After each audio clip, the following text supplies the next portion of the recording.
low, that's a Sactown thing. Talking about us, it's a bounce out thing. Must they forgot we some Sacramento Kings. Whole squad going crazy, yeah, we back with it. Northern Cali going crazy, one sack winning. If you doubted us then, ain't no back spinning. This is real right here, ain't no catfishing. So tell me what you see now. Coming down the lane off the rebound. It's 9-16 now. Look towards the sky like the beam now. Tell them like the beam, like the beam now. You can tell them like the beam now. Tell them like the beam now. You can tell them like the beam now. Tell them like the beam, like the beam now. You can tell them like the beam now. Tell them like the beam now. If you reppin' that Kings like the beam now. Sac proud, make sure everyone knows. Let me tell you how this thing really goes. Yeah, we travel deep, whether we home or on the road, we lit. You don't want that smoke, we the team of the year. We shaking things over here, don't doubt, we believe over here. We don't bleed over here, and let me just speak real clear. Only deal with real kings over here. So tell me what you see now. Coming down the lane off the rebound. It's 9-16 now. Look toward the sky like the beam now.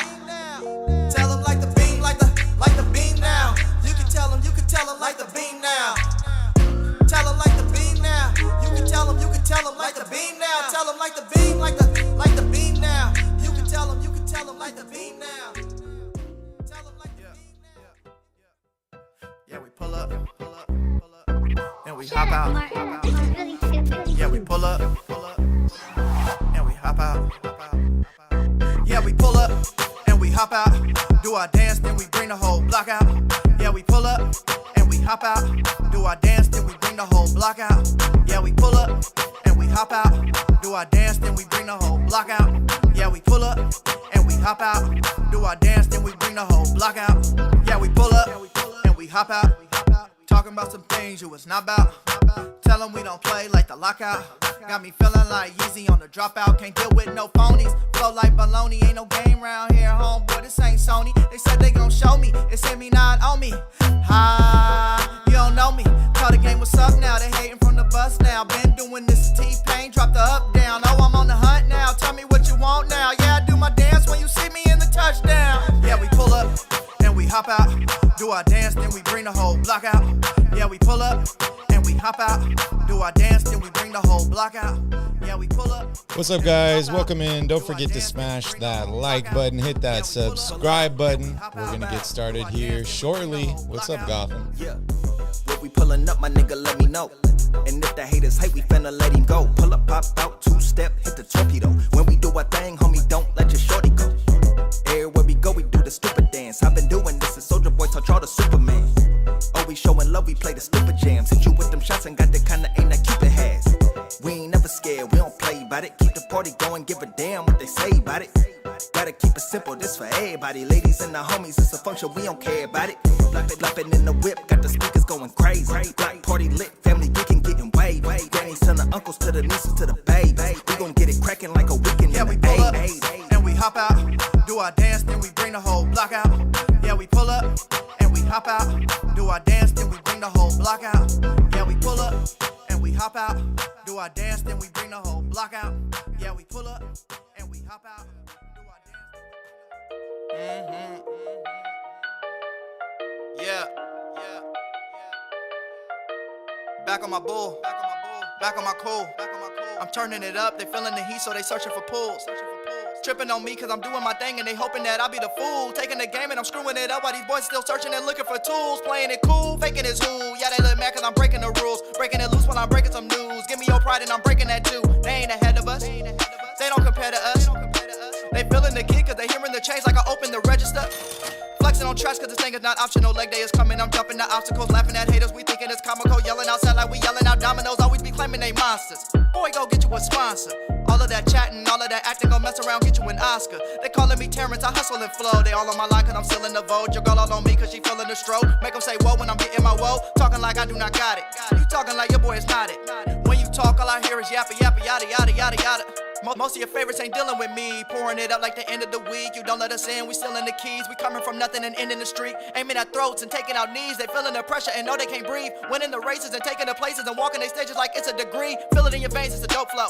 Got the whole game in a chokehold. They taking too long, you can't see me now. Put them in boxes like photos. Packing the bags and hitting new land. I do what I want, they do what they can. All in they messing up plans. I'm speaking the truth, I keep it a Grant. Waiting for Zell, never will fail. Waist looking slim, she eating her kale. I'm peeping the game and playing it well. She throwing it back like it's way too excel. Come from the pain and I'm chasing no fame. I come up with morals, can't slander my name. Taking what's mine and grabbing the flame. Shooting my shot and yelling out game. Know what's real when I'm giving the feel. Can't look back when you turning the wheel. Go get a doctor, I'm giving the chill.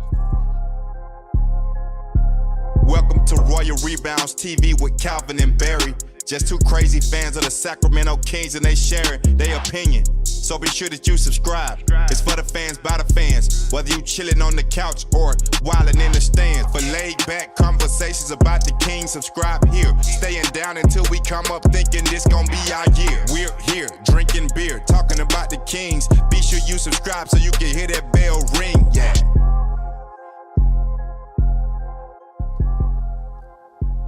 What's up, guys? Welcome back to Royal Rebounds, the Sacramento Kings YouTube channel for fans by fans. If you're a Kings fan, make sure you smash up that like button, hit that subscribe button. We are live after every single Sacramento Kings game. Shout out to everybody in the chat. First, shout out to Bouncer. Good to see you, Bouncer. And, of course, my Royal family members, Goth and Brian. It's good to see you both. Ninja Style, Jeff the Lefty, Alfie Man, and Mike Monticello. Good to see you all. Welcome in. Hopefully you are enjoying your Wednesday. And Calvin, welcome in. How are you today? I'm good, man. Glad to be back. Good to see everybody here. Bouncer, it's been a minute. Yeah. Been a minute for us, too. Been a minute. Wow, that was right on cue there.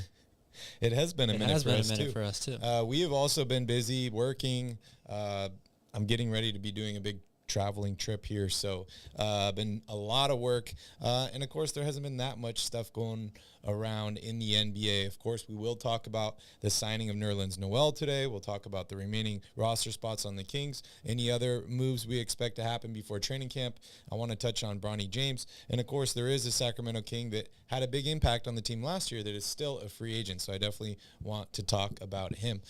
All right, Calvin, let's just go ahead and dive into it, unless you have any other current news on your mind. No, we've reached the part of the year or the summer where everybody starts talking about football, fantasy football drafts. You're studying up for those. We're in the dog days of summer here, so there's not a whole lot. You know, I'm tired of talking about Damian Lillard and James Harden. Are you going to cover the World either Cup? Of those guys. I'm going to try to watch it, yeah. You're going to cover Definitely. It? Am I going to cover it? Yeah. We'll see. Okay. Maybe if I get some help from you. There you go. Yeah.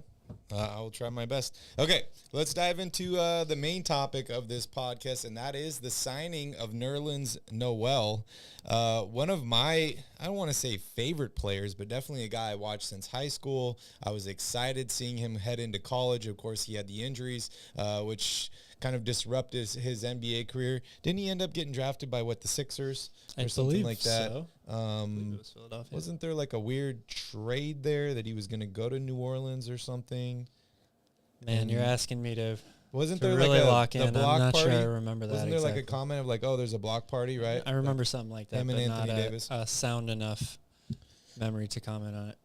Anyways, he is now currently with the Sacramento Kings. He does sign a deal with them. He's listed as 6'11", 220.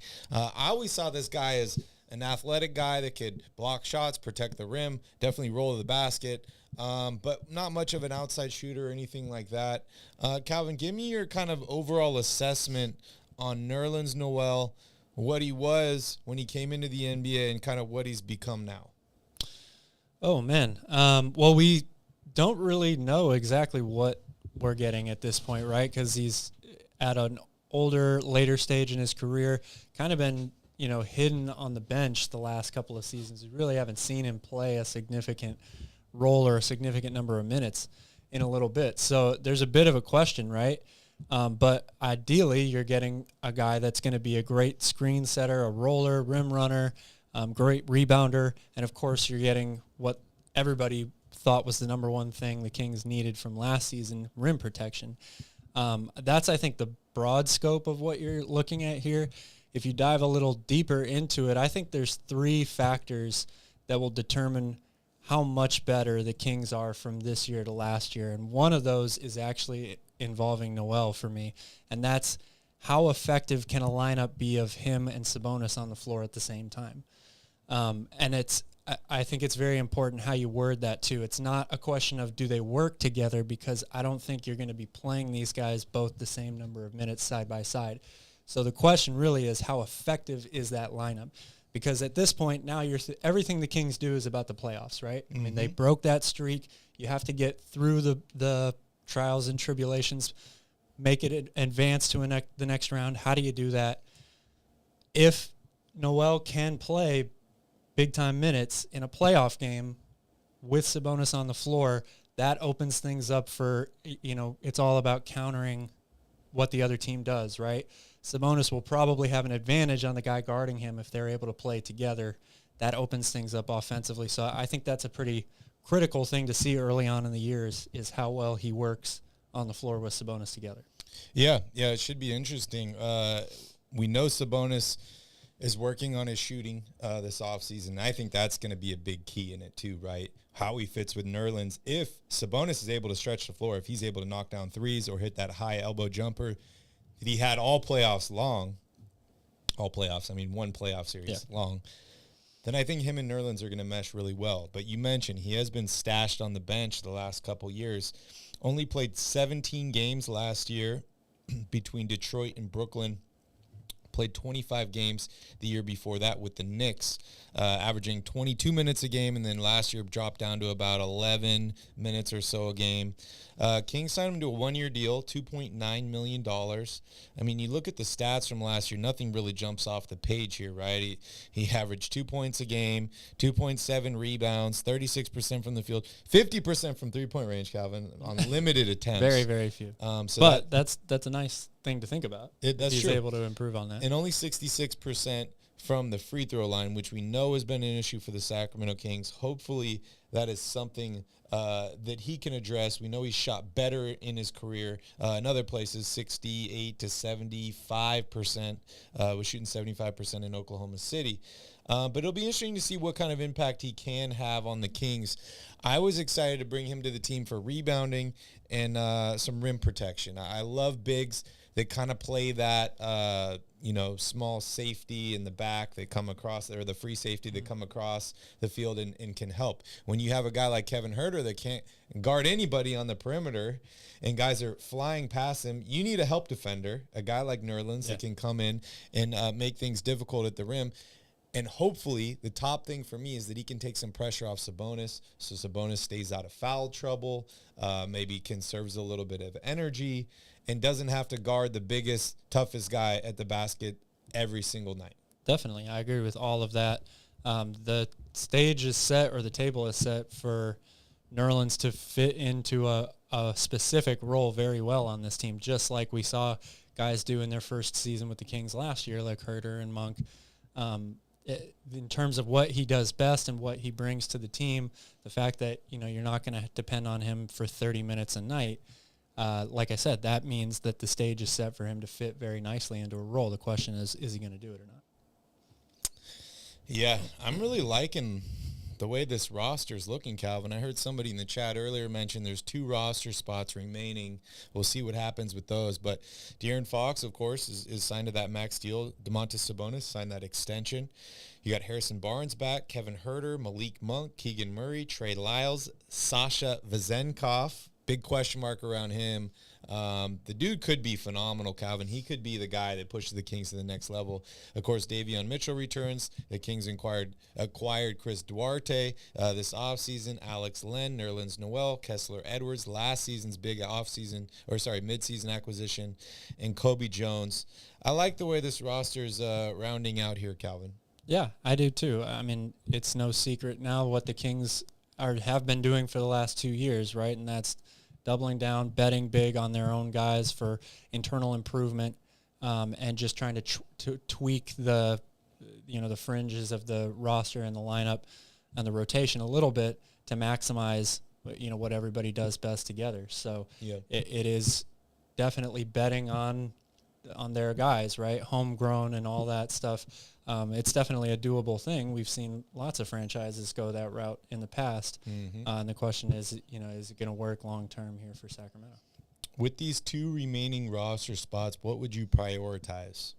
Well, I think the real question from a from a roster standpoint is who it's rounding out the point guard position with a third option. And Keon Ellis and Jordan Ford, I think, are both well deserving of it. I think that they both played pretty well in Summer League. They were probably the two of the best, if not the two best players for the Kings over the summer. So I'd be happy with either one of them, whether it's one, as a full-time roster spot and the other is a two-way spot. But I think that's probably what we're looking at here with the Kings, is just one little addition there to the point guard rotation. Yeah, I could definitely see that. Mike says John Wall is a bum. I don't think he's a bum. He probably has a pretty nice house. But hey, Truth shall set you free. That's a hard one to say. Says, what do you guys think about the NBA in-season tournament? Calvin, I'll let you start with this one. I'm still on the fence about this. I think that it could be good for a couple of reasons. Look, if it just gets people to play more regular season games and take them more seriously in terms of load management or resting, I do think that that's a positive thing. It seems kind of gimmicky. It seems a little bit of a, silly thing to do or silly thing to talk about. Yeah, we won the in-season cup and all this stuff.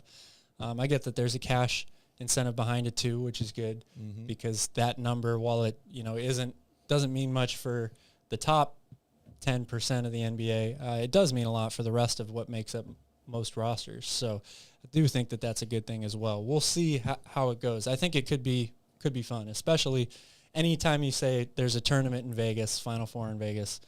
That's usually a pretty fun thing to watch. So we'll see. It ends December 19th. That'd be fun to go to, Calvin. That would be a lot of fun to go to. I haven't really made up my mind yet on the in-season tournament.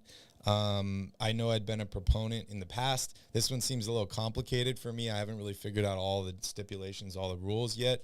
But I'm excited for more basketball.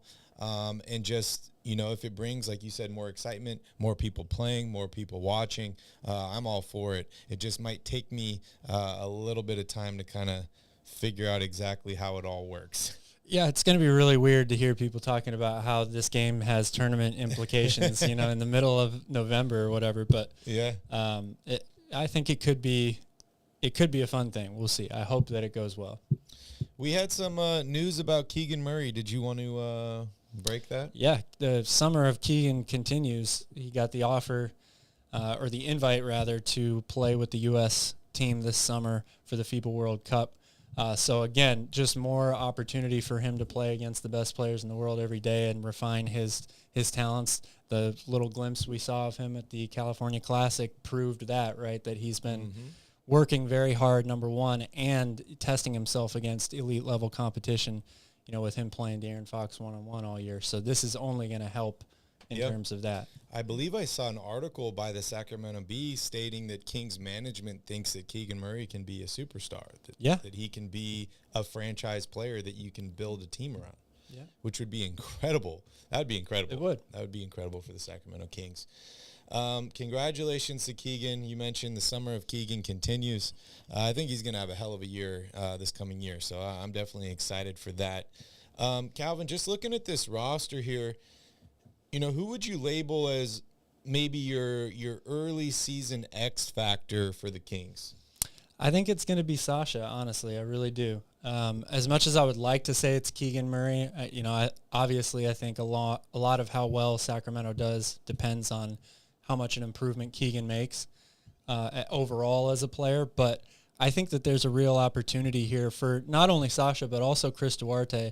Harrison Barnes was re-signed, but again, a guy that's, getting towards the second half, if not already in the second half of his career. There is another opportunity here, just like there is for Nerlens, for both Duarte and Sasha to really play themselves into a serious role on this roster and in this rotation. That might end up taking minutes away from Harrison Barnes. We're going to have to see. I don't have any worry about Sasha fitting in offensively. The question is, can he be counted on, at the end of the game defensively in the NBA? I'm not saying he can't. We just don't know yet. I've got to see that first. Yeah. He is a good rebounder, and has good size, so I think that will help him. But I'm going to go with him because if he does start taking minutes away from Harrison Barnes, that means that the Kings are going to be a better team than they were last year. Yeah, I'm in kind of the same boat as that. And I didn't choose a specific person. I mean, I do like Sasha, and I agree that if he has a good year, the Kings have a good year. But I'm really looking at kind of position-wise, that small forward in that shooting guard position, right? You brought back in Harrison Barnes. Is he the power forward? Is he the small forward? Where does Keegan fit in? You know, it could go either way. But I think we can all agree that De'Aaron Fox, Keegan Murray, and Domantas Sabonis are set in stone to be starters next year, right? Yeah. You could have an argument that Harrison Barnes is going to start, that Kevin Huerter is going to start, but I don't know if those guys will finish the year starting. You know, bringing in guys like Sasha, bringing in guys like, Malik Monk that they brought in last year and Chris Duarte. These are guys that could have exceptional seasons and could steal a starting position from somebody else. And if that happens, that's going to be my X factor, because that means that they're playing out of their mind. And just like Sasha, that's good for the Sacramento Kings. Yeah, I agree. And, we'll see, because Mike Brown was very consistent last year. Even when players were going through, tough spells, shooting the ball, whatever the case may be, not playing well, he stuck to his guns also, right? And he played that starting lineup more times, I think, than any other lineup in the league, right? They had the most starts, or at least they were in the top 2 or 3. So will he, give guys the benefit of the doubt this year, even if they're struggling early on? Or if guys on the bench are starting to play really, really well, like, Malik Monk can have a week where he's the best player in the league, and then the next 3 weeks he's throwing the ball out of bounds every place. So we'll have to see how he handles the rotation now that he's had a full year of establishing this is a legit starting lineup in the NBA. Yeah, and it'll be interesting to see how Kevin Huerter starts out the year, because he started out the year last year extremely hot. You and I were at the first game, and people are already chanting his name. And then a few weeks later, they put up, I think it was Will Z Stats put up a tweet the other day about his shooting percentages throughout the course of the season, and the highs and lows were incredible. It was like over 50% one month, then below 25% the next month, then over 40% the next month, and a drop down to 28 again. It was crazy. But new nickname, Roller Coaster Herder. Yeah. I like it. A couple questions here, but real quick, shout out to Peter for joining in. Brian is here. Alex is here. Good to see you guys. First off, Cal, who's the best defender on the Kings roster? I still think it's Davion. Until De'Aaron Fox, proves to me that he's that guy, throughout the course of an entire game, or somebody else surprises me. I think it's got to be Davion. Yeah, I'm in the same boat. I think Davion. I think De'Aaron Fox can be that guy if he really tries, but I think Davion's just there every night, does it. You can always rely on his defense. And we'll see about Noel too, right? I mean, because you might be able to consider him, if he does fit into that role of protecting the rim and rebounding really well, you can consider him the most important defender, I think. Yeah. He might not play the same number of minutes or get the same opportunities, but he should be in the running for that. And if he's playing well, he could be in the running for comeback player of the year. Yeah. Which would be huge. That would be cool. Would be huge. Very cool. And again, the Kings would score big time with that. Still not super crazy about the Barnes deal. We're going to have a tough time with the long athletic team still. I'm sure they'll mix it up with Noel, Duarte, etc. I agree with that. A lot of teams have problems with size, but I also think that size has a problem with teams that move the ball and shoot well and run, and that's exactly what the Kings do. So we'll see what happens. I like the Barnes deal personally. I think it was important to bring him back, not just for what he brings on the court, but off the court as well. And I've been saying it for months now, and I saw someone in the chat earlier mentioned it. I think Harrison Barnes is the Andre Iguodala of this team. And I think that's good news for the Kings. Let's see here. Brian, how about no flopping rules? I feel like the Kings don't flop like other teams' players do. Maybe that will help us next season.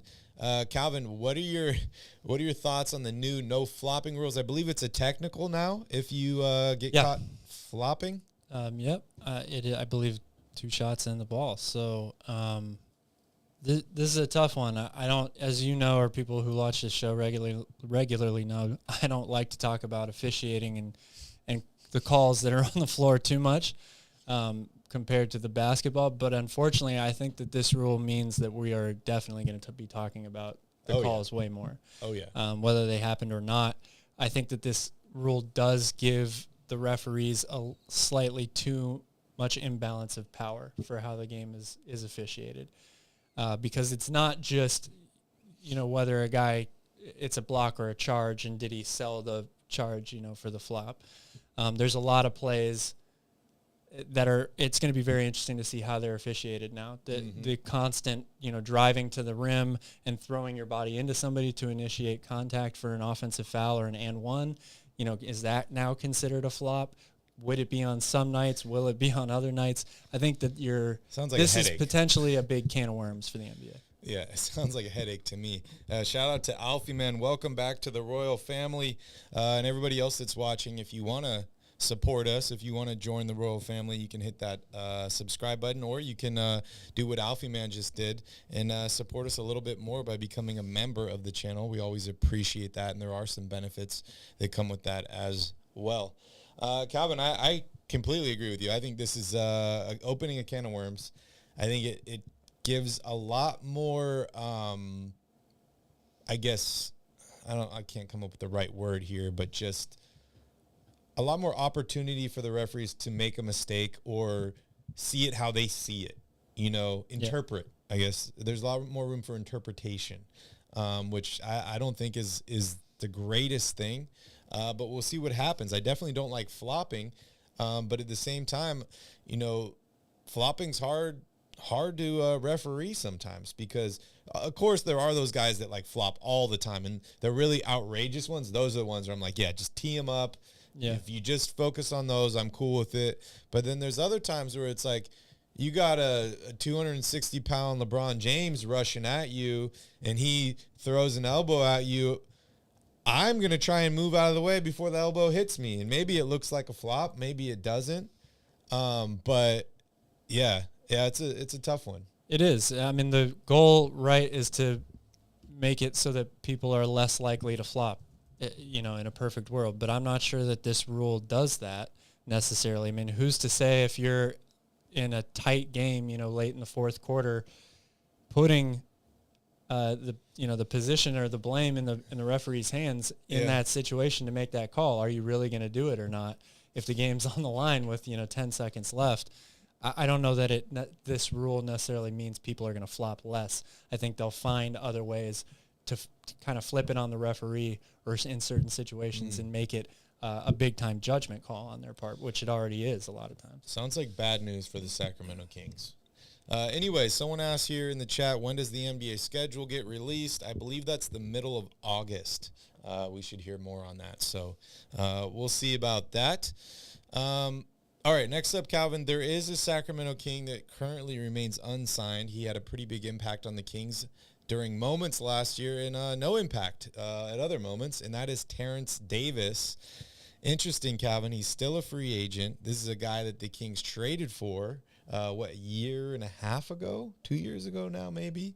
And I think a lot of Kings fans had a love-hate relationship with this guy. Sometimes he'd go, 0 for 11, stink it up, and everyone would be like, what the hell's going on? And then other times he's scoring 30 points, can't miss, and is single-handedly winning the Kings basketball games. So what are your thoughts on Terence Davis? Should the Kings maybe try and bring him back into one of these remaining roster spots, or do you see him kind of holding out and trying to get a deal elsewhere? Well, first of all, I think, again, it's important to acknowledge the fact that what he was being asked to do is pretty hard. There's a reason why he was so inconsistent. It's tough when you don't play for, 3, 4, 5, maybe even more games at a time, and then all of a sudden you're asked to go out there and get hot or play really tough D, which, again, that should be something that you're always capable of or always have control of, your effort defensively. But it's hard to stick on an NBA roster, and especially break into a team that's winning, and earn more minutes on that roster. So I think that the Kings are moving on. Again, I think that last roster spot is probably going to be for a traditional backup point guard. TD's kind of a combo guard. And again, that person that gets that roster spot, they're not looking at a lot of minutes per game anyway. So it would kind of be doing an injustice to Terence Davis to bring him back and say, basically you're in the same spot again, buried at the end of the bench. Be ready when we call you, and hopefully you have a more consistent or a better year than last year. I don't think that they're going to go that route. Yeah, I would definitely be open to bringing him back, but then again, does he want to come sit at the end of the bench and try and do like you mentioned he did last year, where you don't play a bunch and then they're like, okay, get out there, score a bunch of points. What does that do for his career? He's still a pretty young guy. Yeah. Is he better off holding out to try and get a deal somewhere else, maybe a prove-it deal where he doesn't make a lot of money but he gets a lot of playing time? Or does he return to the Kings and maybe he wins some basketball games, but I don't know how much that really helps his resume. Yeah, this is kind of like Rashawn Holmes 2.0. Yeah. It's sort of the exact same situation as last year, and it's hard for an undersized guard to make it in the NBA. I mean, that's an obvious statement, but it's true. If you don't have, an extreme specialized skill, or, you're just one of the freak athletes of the world, like he is, very athletic, it's really hard to make it on an NBA roster. It is. I also miss the beam. And as Brian mentions here in the chat, the beam is supposed to be brighter next season. That's going to be exciting. Maybe we can see it from here, Calvin. I would definitely love that. All right, moving on to our next subject. It's a little bit of a somber one, and that's Bronny James. If you've been living under a rock for the past 20 years, you might not know who he is, but it's, of course, LeBron James' son. He's currently at USC. This is going to be his freshman year.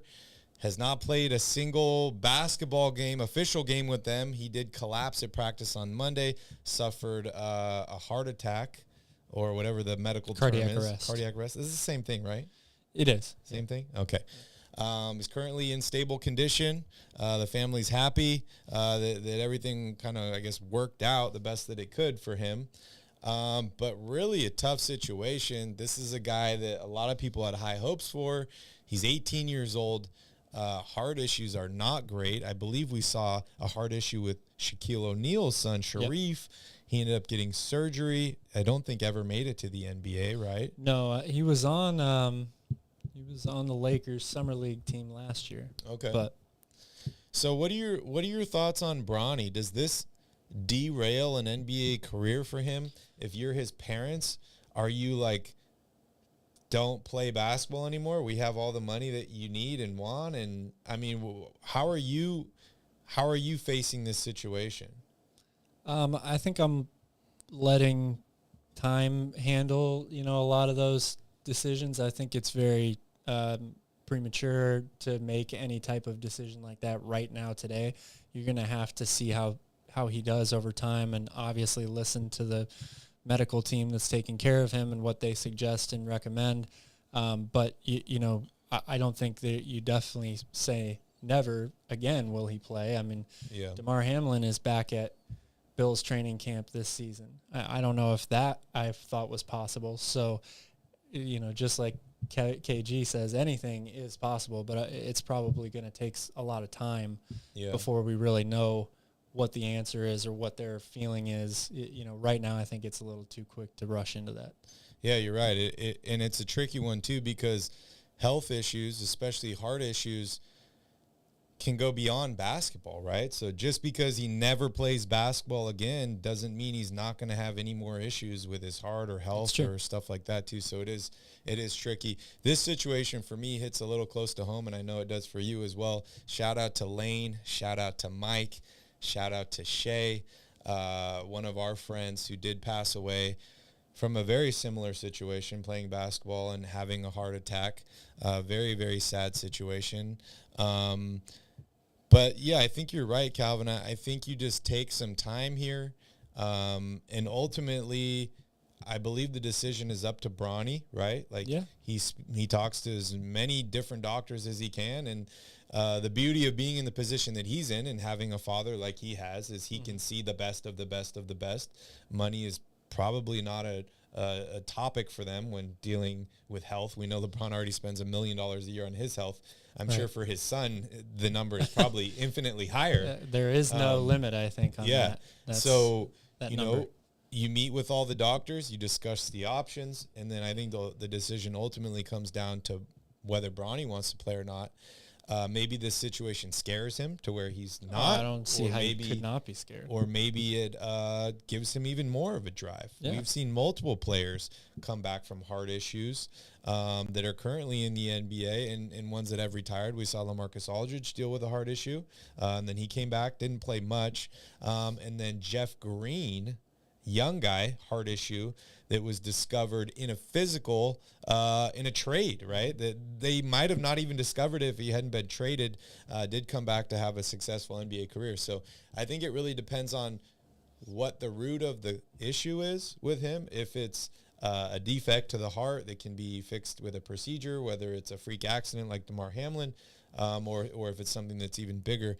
But yeah, shout out to Bronny, shout out to LeBron, and all those guys. Hopefully they can figure it out. Very, very, very scary situation. Very. There's also Keontae Johnson, who just got drafted. It had basically the exact same thing happen to him. Yeah. Suffered cardiac arrest at practice a few years ago. I can't remember exactly how long, but was out of basketball for a long time. Finally got cleared to play again.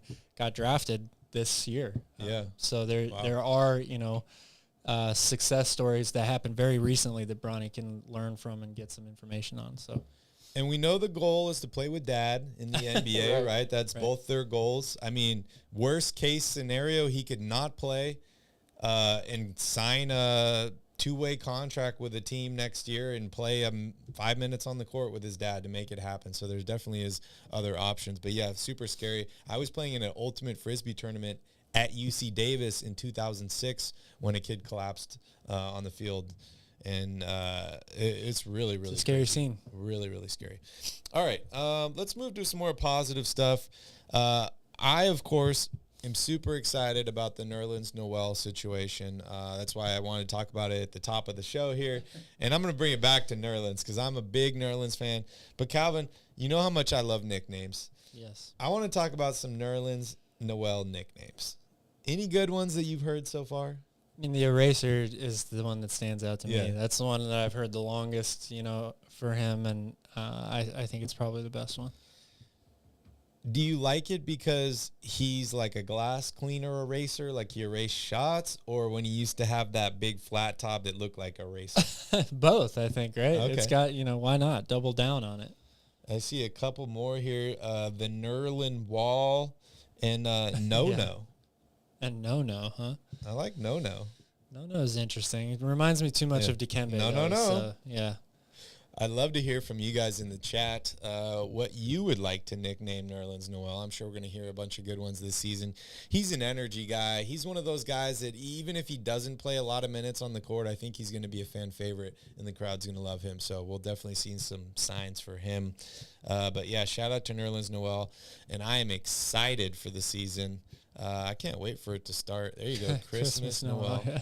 That's a pretty good name. That is a pretty good name. Alex wants to talk about Keita. Oh, I forgot, dude. Harry Giles worked out with the Sacramento Kings. They ended up signing Nerlens, which I think kind of closed the door on Giles. I'm a huge Harry Giles fan. Very similar situation to Nerlens Noel. Coming out of high school, was a top-ranked guy, had some injuries, derailed his career. Obviously, Nerlens is doing a lot better than Harry Giles is at this point. But, man, I was a huge Harry Giles fan favorite. Loved him in Sacramento. I even loved watching him in Portland in his limited time there. So, hopefully, he can find a way back to the NBA. Yeah, rooting for him for sure. I watched some of the videos. He was looking pretty good. Yeah, I mean, it's hard. It's really hard to tell in those workouts, right? I mean, everybody that has one of those workouts should look good. They can look good for 15 minutes, right? Yes, they should look very good. So I'm definitely rooting for him, though. I'm a Harry Giles fan as well. I think the guy's game, is really tailor-made for the style of play that's in the NBA now. Big guy that can handle the ball and all of that. So kind of like the five-tool player for a big man in the NBA. So I hope that he finds his way onto a roster somewhere. Sorry, I'm looking here through some more nicknames. What are your thoughts on Keita, Cal? Like I said, the last time, we did a show after the Summer League game, I don't think he's ready for the NBA yet. I'm still fine with him being on a two-way deal. He's a raw big man with a ton of size, and those guys typically take a long time or a lot longer to develop into the players that they're going to be in to develop into good players. So I'm okay with them stashing him still as a two-way guy for now. Apparently Nerlens was his mom's favorite child, and his mom's nickname for him was Boo Boo. You like that one? There you go. Is it better than No No? Yeah, we'll go with yes on that. I'm still waiting on Keita. I don't know, man. I'm so mixed on him. He has some exciting moments. I need some consistency. And I think that's going to take a while. It takes big men such a long time to develop, especially the project guys. I mean, we saw Hassan Whiteside get drafted to the Kings, did absolutely nothing in Sacramento, then goes to Miami and blows up, comes back to Sacramento, does nothing again. Playing style, all that stuff definitely does matter. But I like Keita. I don't have high expectations for him. So anything that he does, I guess, will impress me. But I don't expect anything.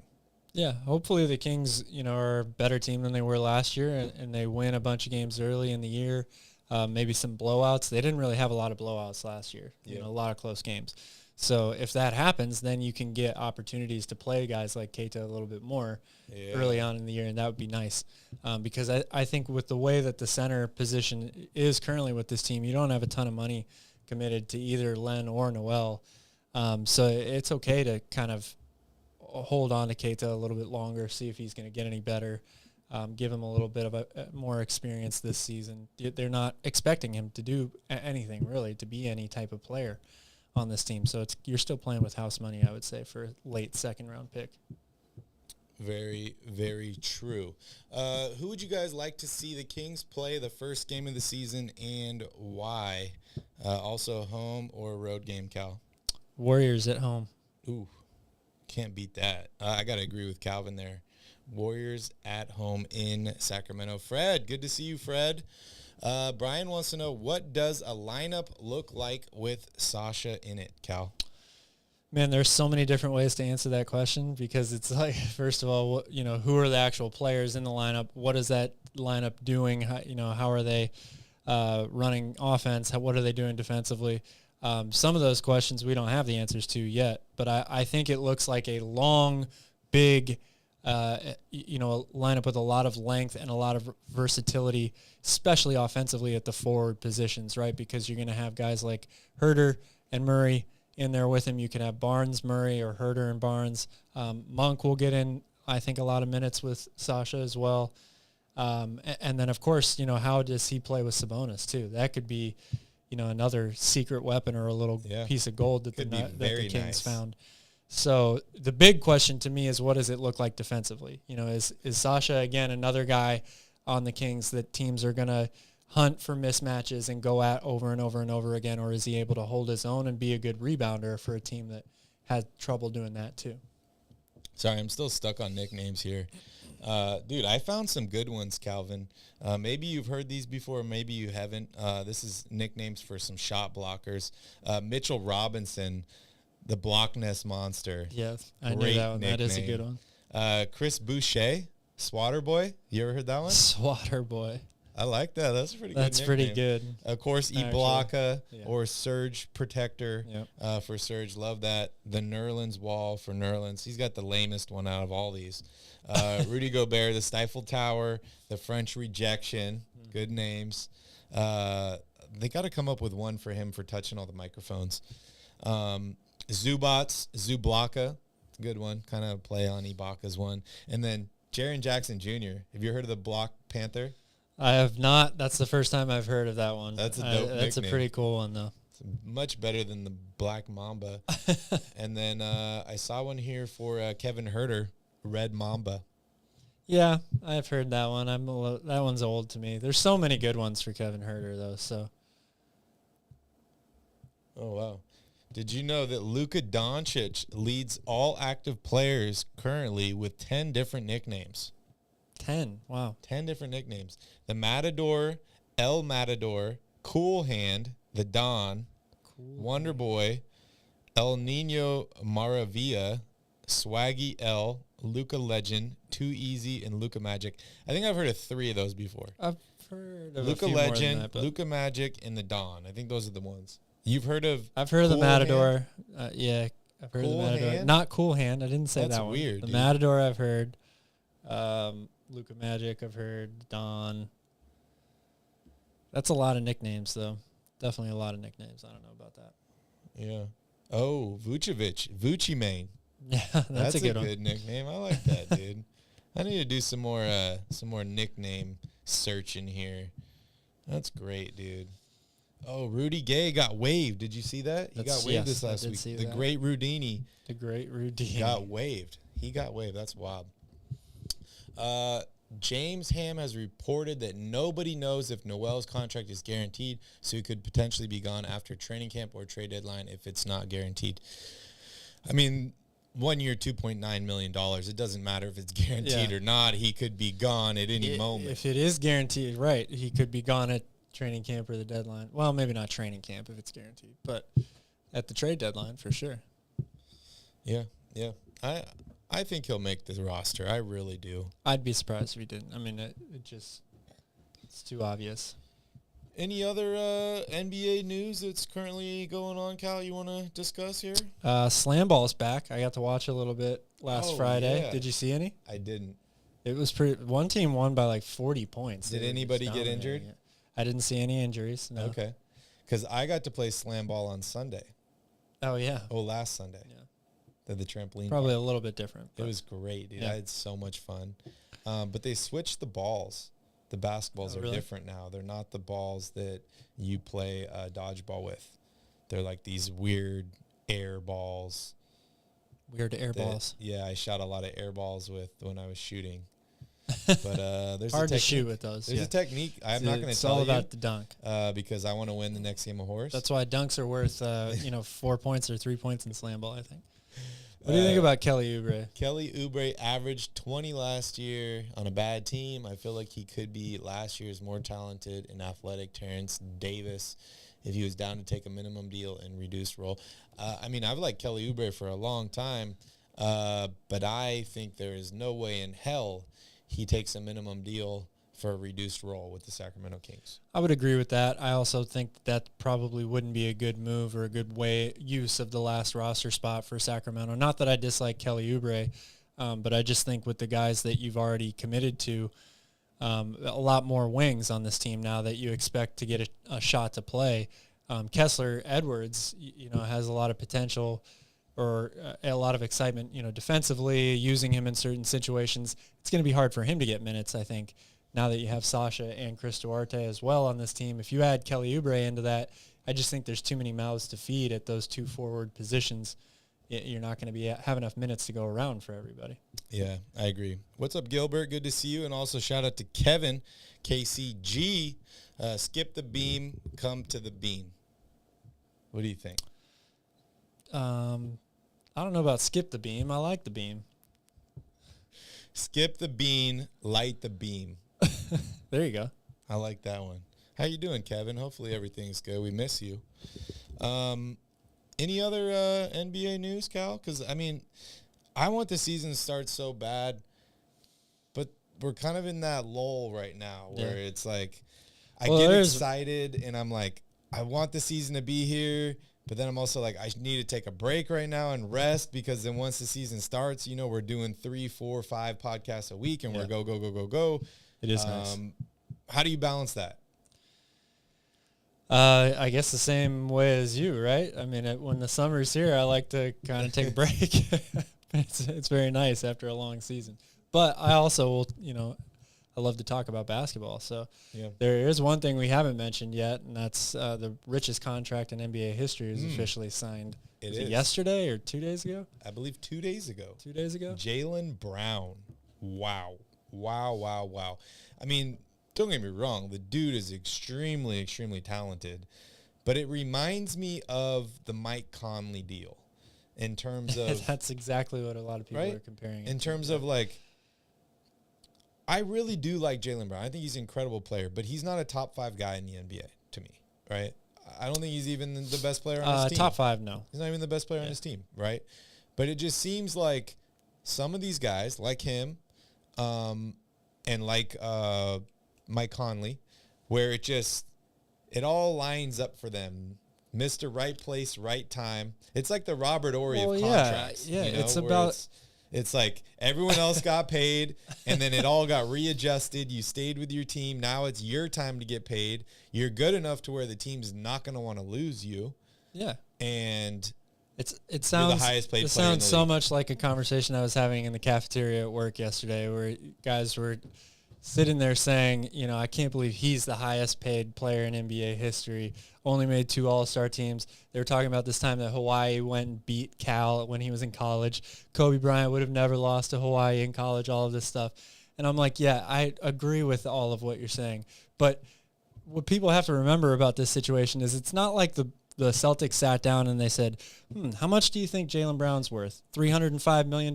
Yeah, let's sign him. Yeah. No, that's not what happened here. This is all based on CBA contract negotiations, right place, right time, incentives. He was just available first for this all, new high supermax. Somebody's going to pass him next year. So it's not about Jaylen Brown being worth $300 million. It's like you said, right place, right time. Right place, right time. And yes, normally we do allow call-ins on the show. Currently, Twitter Spaces is down right now. Normally our call-in is via Twitter Spaces. So yes, it will be live during the season. We will have call-ins and the ability to call in. And I mentioned earlier in the show, I will be leaving in 2 days, going on vacation. I'll be gone for a while. I'm not going to tell you exactly how long, but Calvin will be here in the studio, and we will try and do a couple shows where I will be calling in via Twitter Spaces. Yep. In case anything big happens, we'll be here to cover it. But yeah, Jaylen Brown, great player. Everything I just said, I don't want anybody to think that I don't think he's a good player, because he is an incredible player. Incredible player. I would love to have him on my team. But yeah, he's not the best, and it's funny that we never see the best as the highest paid player, right? It's pretty rare. Yeah, I mean, I guess unless it's quarterback in the NFL, eventually the best quarterback is going to get the highest contract, right? Who's the highest paid quarterback right now? Well, it depends on if you look at total contract value or per year. Justin Herbert just signed the highest annual value contract in NFL history yesterday. Herbert. Oh, man. Over $260 million for 5 years. But Mahomes' contract is the total largest, I think, in NFL history. So, I see someone in here talking about the Lakers. And, yes, I believe 50 Cent is still involved, Alfie, man. I think they're selling his liquor in the arena, so I think he is still involved. Oh, Alex wanted to mention the Lakers. He thinks they're going to be tough or trouble next year. I need to look up their roster. Truth, I'd love for the Kings to play on Christmas. That would be awesome. Breaking news. LA Lakers reportedly release a player. They waive Cole Swider. Dude, that's not even newsworthy.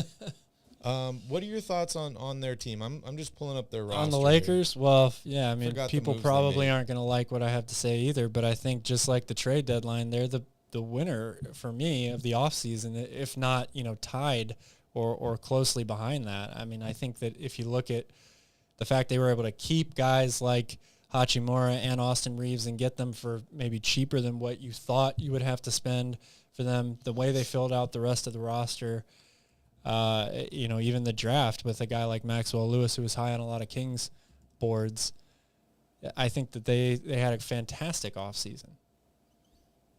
I can't believe they got D'Angelo Russell for 2 years, $36 million. That's incredible. That really is incredible.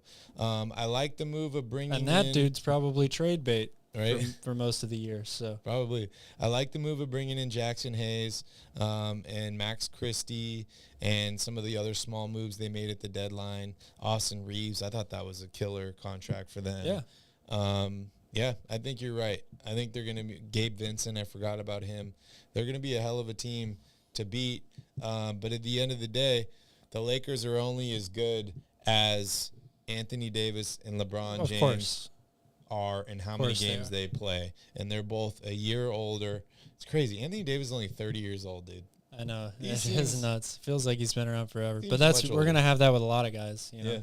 And LeBron will turn 39 in December, so he's getting up there as well. DJ, I am not going to Reno.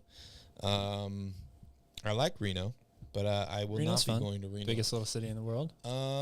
Whose team impressed you the most in Summer League, Calvin? I'm kind of going to cheat with this answer. I think it was the Oklahoma City Thunder. Okay. I don't know that I should have been expecting them to not be impressive given the roster that they put out there for Summer League, but I think it just proved again to me that they're doing everything right now. And if they get all these guys, to stay healthy and stay together for a while, they're going to be a really, really good team. Trey Mann was just an animal in Summer League. Chet Holmgren had ups and downs, but you kind of expect that with being off for so long. At the end of the Summer League, he looked really good, though. Yeah. And then they had Jaylen Williams out there. Well, they had both Jaylen Williams, but that guy is just like Keegan Murray. He shouldn't be playing in Summer League. He just dominated everybody. So I watched highlights of the Summer League. I watched some Kings games, but I didn't watch a lot of it. But one of the teams that really impressed me, I guess I would say Summer League, but like more just summer in general, would be the Memphis Grizzlies. I think going into summer, we were even talking about it here on the podcast, like no idea what's going to happen with them. Are they going to blow it up? What are they going to do? They really turned it around, and they had some pretty good Summer League performances as well. So I'm going to go with Memphis Grizzlies. Yeah, there were a few teams, I think, that looked really, really good and had a few guys that caught your eye for sure. I think that the Thunder were probably the best team in the summer from top to bottom. But yeah, Thunder are an interesting team. They are. And truth, that was my answer to the question too. Kings Warriors on opening day in Sacramento. That would be a pretty amazing way to start the season. Yeah, it would be. We're going to end the show here pretty soon. We're trying to keep these shows a little bit shorter so you guys don't get sick of us too fast.